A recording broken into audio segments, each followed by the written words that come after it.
la maison phare, il se passe toujours quelque chose. Cette maison de quartier, c'est le poumon de la Fontaine-Douche.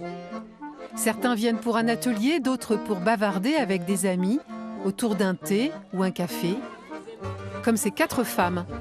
C'est à travers elles que nous allons découvrir ce quartier populaire, à l'image dégradée, mais surtout mal connu. Voici To, infatigable bénévole et mémoire du quartier, Bruna, mère célibataire et artiste, Tédith, jeune maman tiktokeuse, et Anan, fan de foot et fine cuisinière.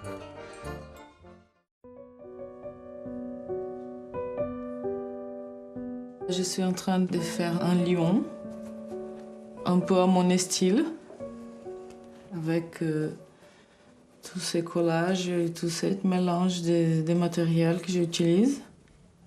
C'est dans le salon de son appartement transformé en atelier que Bruna nous reçoit. J'aime pas les choses qui ne bougent pas. J'aime bien les choses qui, quand tu regardes, elles sont vivantes. Elles parlent toutes seules. Et je trouve qu'avec les couleurs, les matières et tout ce que je mets, elles laissent le tableau assez intéressant pour les voir et pour les découvrir. Bruna est arrivée à la Fontaine-Douche il y a 3 ans. Elle se souvient très bien de son premier jour ici, lors d'une promenade devant la maison phare. Le jour-là, il faisait la peinture du bâtiment. Donc c'était quelque chose que tous les quartiers étaient en train d'aider. Et c'était comme ça que je les ai connus. Bruna vit seule ici avec ses 2 filles. Elle apprécie certains aspects du quartier, comme la nature tout autour, les activités pour les enfants et le fait d'être une étrangère parmi d'autres. Je suis brésilienne, je suis dans un quartier qui a plus de 40 pays différents qui habitent là.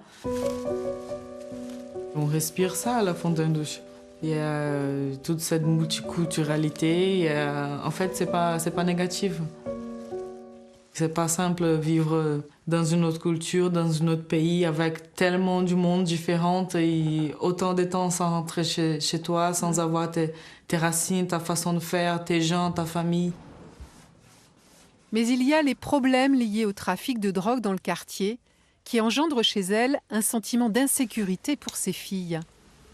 Tout le monde me disait que la Fontaine-Douche, qu'il y avait le trafic de drogue, il me disait qu'il y avait beaucoup de soucis avec la police, que les jeunes, qu'ils faisaient beaucoup d'arnaques, qu'ils mettaient le feu sur les voitures et sous les poubelles et tout ça. Je viens d'un pays qui a des soucis, des choses comme ça, donc c'était pas quelque chose qui m'a freiné du coup de venir habiter ici.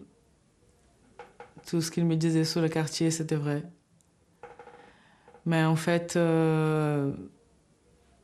mes enfants, elles sont petites encore, donc du coup, j'ai une vie un peu plus plutôt fermée avec mes enfants. Elles ne se baladent pas toutes seules encore. Son équilibre, c'est donc le cocon familial et la peinture. Ces toiles qui racontent des femmes, toutes les femmes, inspirées de celles de chez elles au Brésil, comme celles qu'elle croise dans le quartier.